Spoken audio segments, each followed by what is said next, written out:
power play multiplier is 2. Cold conditions once again tonight. Temperatures will be falling into the upper 20s tomorrow with heavy frost. And then as we go into the next night, temperatures will be all the way down into the low 20s, maybe even some teens. I'll have more details on the forecast coming up. Right now on News Channel 6 at 11, uncertain times for a local fire department. We'll have the latest from the city council meeting. Also ahead, the retention rate for teachers in the Palmetto State is rising. We'll tell you why as your News at 11 starts now.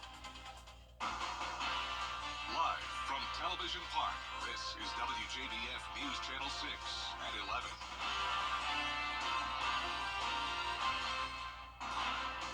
Good evening, everybody. I'm Brad Means. We do thank you for joining us as coverage you can count on begins with a story just into our newsroom. Richmond County School Superintendent Kenneth Bradshaw announcing his resignation.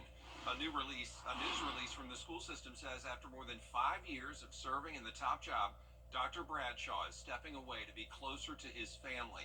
The release says under Bradshaw's leadership, Richmond County schools achieved their highest graduation rate ever. Dr. Kenneth Bradshaw's resignation taking effect at the end of this month. All coverage you can count on continues with what the future could hold for a local fire department. The Wagner Town Council discussing the recent upheaval at their meeting tonight. Graham Lee was there. It started out as a civil meeting, but things got heated when city leaders opened the floor to public input. 11:56 p.m. last night to me as an employee of the town. This came from Mayor Michael Miller, and George and Randy were CC'd in it. Former Wagner Fire Chief Tillman Rushton resigned 2 weeks ago. He sent a 4-page letter to City Council outlining his reasons for stepping down. In that letter, he accused the mayor of having a history of misogynistic hostility. The former chief's newest frustration comes from an email allegedly sent to Rushton late last night. Rushton says the email came from Mayor Mike Miller and says Miller made inappropriate comments about his wife. I just want to ask the council members, as an employee of this town, do you agree with at 11:56 at night the sexuality of my wife being questioned by the mayor of this town? We talked to Mayor Miller last week, and in that interview, he said he's not misogynistic. I can personally tell you, not only does he hate women, he threatens them, he corners them, he is violent. If he ever gets an inkling that you're not supportive of him, or if you ask questions, or if you go against the grain, you automatically become enemy of the state. City leaders also looking at the contract between the fire department and the town, which Aiken County Council voted to terminate 2 weeks ago. So what happens if there's a fire at a home or business in Wagner? Mayor Miller confirmed local fire departments will support the town for the time being. But with the fire department soon becoming its own entity, the interim fire chief recommends that citizens not have to pay fire fees for the next 5 years. As a resident of the unincorporated areas in District 16, I am not for the provision that the ordinance that they're trying to run through now. The fire department's been mismanaged, neglected, and I think it's time for a change. Discussions will continue on the ordinance in January, but for now, the tensions between City Council and residents are only getting higher. In Wagner, Graham Lee, WJBF, News Channel 6. The investigation into a deadly fire is underway in Richmond County. This one happened early Sunday morning on Ederly Road. When firefighters got there was heavy smoke. Flames were shooting out of the home. One person was able to escape, but Henry and Carol Logan, both 80 years old, died in the fire. 2 people are dead after an overnight house fire in Graniteville. Bria Smith spoke with first responders about what they say they witnessed. And before we got there, we could see the sky was lit up. The Aiken County Coroner's Office is investigating the fire that left 2 dead in a home on Taylor Pond Road. The neighbor was up there, and she said that there's normally a couple people that stay there, and she said that's their car, and she said she hadn't seen them that day. GVW Assistant Fire Chief Cecil Scott says when they arrived at the scene, they had to get to work immediately. We go right off the bat that there's entrapment because if there's a vehicle in the yard, we go to the entrapment until we can get in and search and find out. But due to the fire, so big and all, and so much area covered, and all we could do is just start, because we knew it was going to be a recovery instead of a rescue. The 2 people who have not yet been identified were pronounced dead just after 1 this morning. Once we got it cooled down, some of the couple of guys inside found and what's left of the house is not much. There's no roof, and some of the floors is burnt out, and there's maybe one or two. The sidewall on one side of the house is up just a little bit, and then a little bit of the back, but that's it. The investigation is still ongoing. We'll keep you updated with more information as we learn it.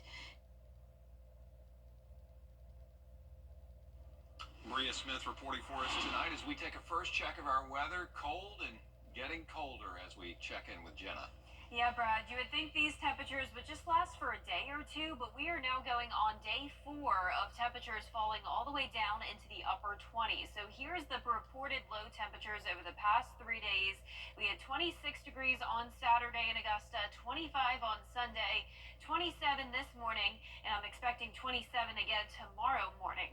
Right now, we're still in the 30s, 37 in Thompson, Barnwell right at freezing at 32, Augusta at 35, Louisville, you're at 34 this evening, Wrightsville also at 35 degrees, and 37 in Lincolnton. So most places are still above freezing, and that is partly due to the winds still up to around 5 to 10 miles per hour sustained. So the winds help to prevent the temperatures from falling down too drastically, but of course the winds are also making it feel a bit colder outside. So it's feeling like 28 in Saluda, 32 in Bamberg, Aiken with a wind chill of 29. Now, even though the temperatures will be going down below freezing tonight by quite a bit, we don't have much moisture around. Dew points are in the 20s, so that is why we will not be seeing any snow here in the CSRA. It will be a nice clear night, but heavy frost still possible tomorrow morning. You're taking a look at our Terry Lambert Hyundai Skyview cam in Waynesboro now. There's a look at the snow. It's starting to break apart a little bit as it pushes down towards the south. Not as widespread snow showers, but we're seeing some of that in Chattanooga, near Johnson City and parts of Charlotte, even seeing some flurries. It's possible that some places in the upstate and even northern Midlands could see a few flurries tonight. But for us, we're not going to see it. Temperatures will be in the upper 20s tomorrow morning and still 30 degrees at the 8 o'clock hour. As we look ahead here, the coldest air moves in Tuesday night into Wednesday morning. Low of 22 degrees in Augusta. It's possible that some areas will even fall down into the teens. So coming up, I'll have more details on your forecast, but back to you, Brad. Jenna, thanks. Cleanup continues at the North Augusta Greenway after Hurricane Helene. The Palmetto Beach Half Marathon over the weekend, the first event there since the storm. Portions of the path were cleaned off just in time to hold the annual event, and runners say they were happy the race could go on this year. It was actually very nice because we tried to train after Helene, and it was super hard, but I knew the route, so that made it to know what was coming made it a lot easier. Everything will be cleaned up in time because I do live in Central Georgia, and I do come over once. The city leaders say the cleanup is making progress toward the pedestrian bridge over West Martintown Road. South Carolina schools are seeing fewer teacher vacancies and departures. That's good news. According to a new report from the Center for Educator Recruitment, Advancement, and Retention, teacher vacancies down 35%. For instance, districts reported around 1,000 vacancies at the beginning of the school year, more than 1,600 last year. Lawmakers, though, increased the starting salary to $47,000, and education leaders say that paycheck and classroom size keeps teachers in classrooms. And some districts, if you were one of those lowest 8 districts, you saw, a significant pay raise in the last 3 years. So I think those are the kind of things we're seeing. The report shows fewer teachers are leaving the profession as well, with a 13% decrease in departures, and more than 300 teachers returning to the profession after leaving it for at least a year. The Georgia Reads campaign raises awareness about the need to improve literacy skills in all age groups. And Georgia Reads Day was a really special event, and it took place, though, September 30th, right after the hurricane hit, and so a lot of kids didn't take part. So the state's Literacy Council is partnering with the city of Augusta and 4 other Georgia counties to make the event available to students online. To my friends in the Metro Augusta area, my name is Malcolm Mitchell, Super Bowl champion, proud Bulldog, author, and your Georgia Reads coach. I'm aware due to the devastation of Hurricane Helene that many of you were not able to participate in Georgia Reads Day. But we don't want you to think for 1 second that we forgot about you. There is a recorded video that you can share with your students to encourage them to keep on reading. Our thoughts and prayers are with you. We're cheering you on and hope to see you soon. You can watch that recorded Georgia Reads Day live stream at georgiareads.org. Still ahead, the Christmas parade season is upon us. Everything you need to know about some upcoming celebrations in the CSRA after the forecast. And Christmas-like temperatures are upon us, with lows going down into the 20s over the next several days to come. Near record low temperatures, in fact, but we will have a brief warm-up on Thursday. I'll have a look at that 10-day forecast when we return. Are you ready to see? You know, my dad's favorite saying was attitude is everything, and I think Freddie personifies that, because no matter the weather, no matter what the day is going to hold, he seems like he's fine with it, and I think there's a lesson in that for all of us. The Roast-to-Go Holiday Dine. Services, a Groundworks company. The Live Viper 6 Skyview Network, sponsored by Terry Lambert Hyundai. Now, your most accurate forecast with WJBF Live Viper 6. Welcome back and happy first week of December. I hope you are staying warm. So we are done with hurricane season. That's good news, right? But now we are back to some very cold temperatures for really the first time this season. We definitely had some cold snaps here and there, but this week it is significantly cold, with several days in a row of temperatures falling into the 20s. Right now we're not seeing any 20s, but we sure are getting close. Sylvania, you're at 30 degrees, 35 in Wrightsville, Crawfordville at 36, 37 up in McCormick, Aiken at 33. So notice everyone is dealing with the cold. It's not just our northern counties.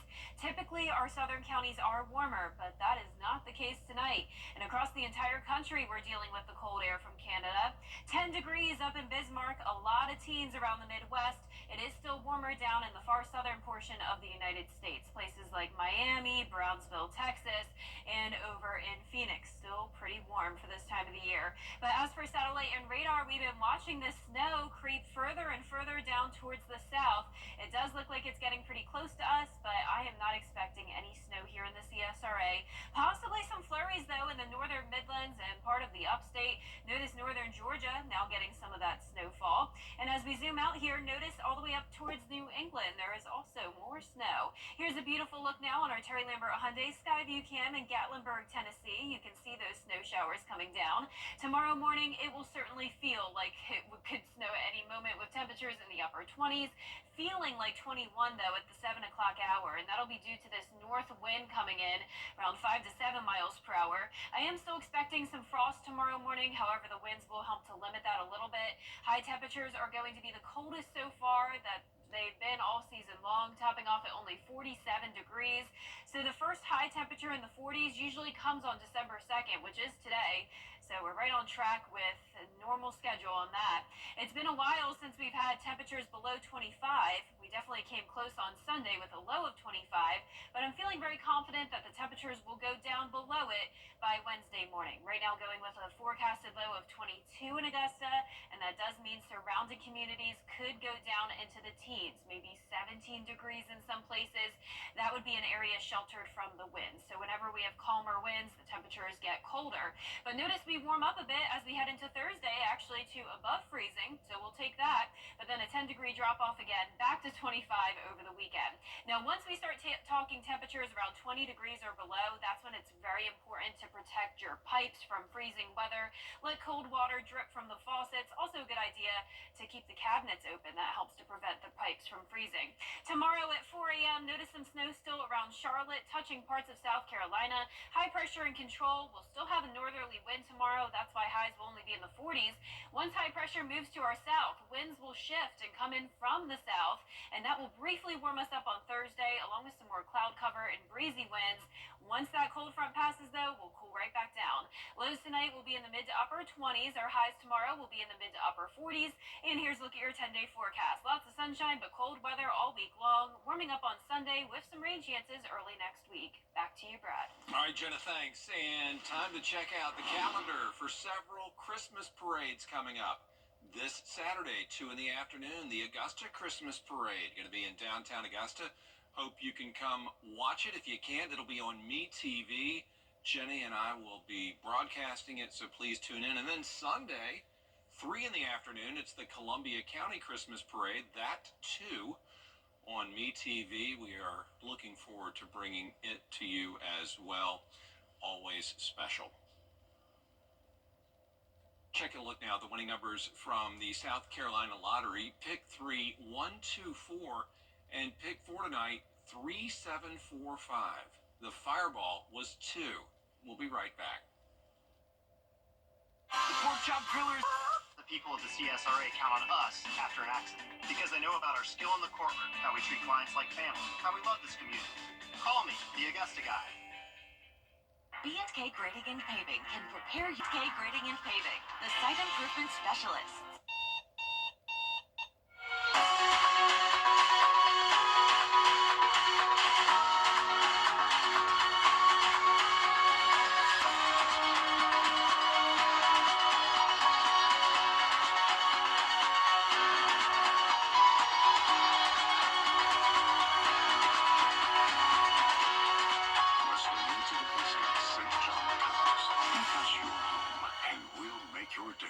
Every day. Storms can wreak havoc on its mobile app. Download it today. Now, WJBF sports coverage you can count on. The Georgia Bulldogs are gearing up for their 4th consecutive trip to the SEC Championship game in Atlanta, but the path to the Mercedes-Benz Stadium included an 8-overtime victory against their rival Georgia Tech. The Dogs turn the page now to the Texas Longhorns. Last time these two teams met back in October, Georgia came out on top 30-15. It was the most watched regular season game since 2014, peaking at 14.4 million viewers. Now 7th-ranked Georgia is running a 3-game winning streak, extending their home game streak to an FBS record 31 games. Meanwhile, Texas has won 5 straight since falling to the Bulldogs. It's still the Longhorns' lone loss on the season. Georgia enters the rematch feeling like they have unfinished business, trying to capture their 15th SEC title. Played well offensively at times since, and we played well defensively at times since, but we've also not put a complete game together. And that's probably what we're trying to do best now, is play our best for our best is needed. Every game is posed a challenge, and we've had to fight consistently week in and week out. And you know, our schedule wasn't easy this year, and we knew that's how it was going to be. But like you said, here we are in this position with everything that we want in front of us.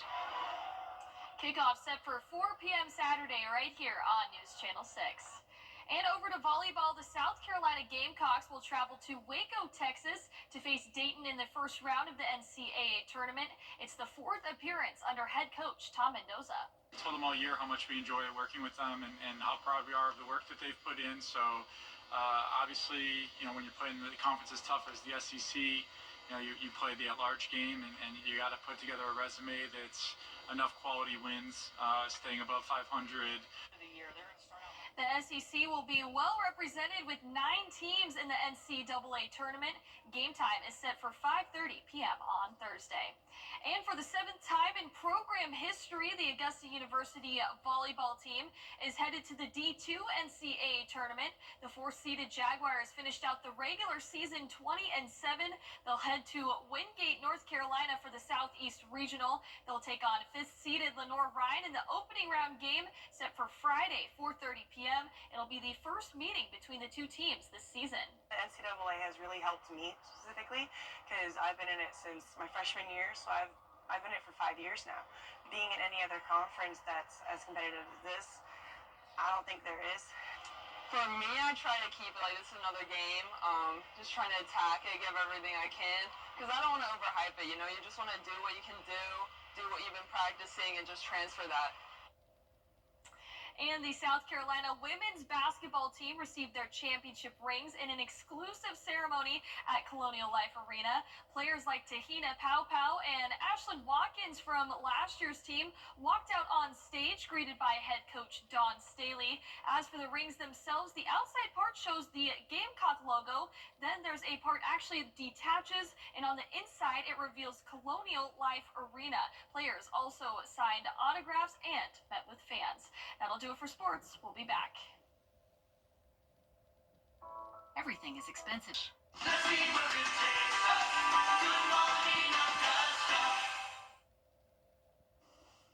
Here's Here's a final check of your 10-day forecast. Lows in the upper 20s tonight, then a low of 22 on a Wednesday morning, sunny and dry. Partly cloudy and warmer on Thursday, then another big cool down on Friday. All right, Jenna, thanks a lot, and thank you all for watching. We do appreciate it. Have a great night.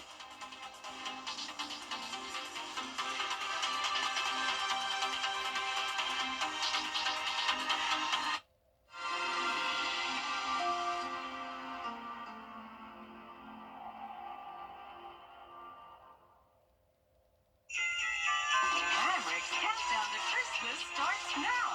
Men's flannels blowout, 2 for $9. Kitchen appliances starting at $10. Ladies velour-free separates, $9.98. Christmas tumblers only $5. Designer handbags, $20.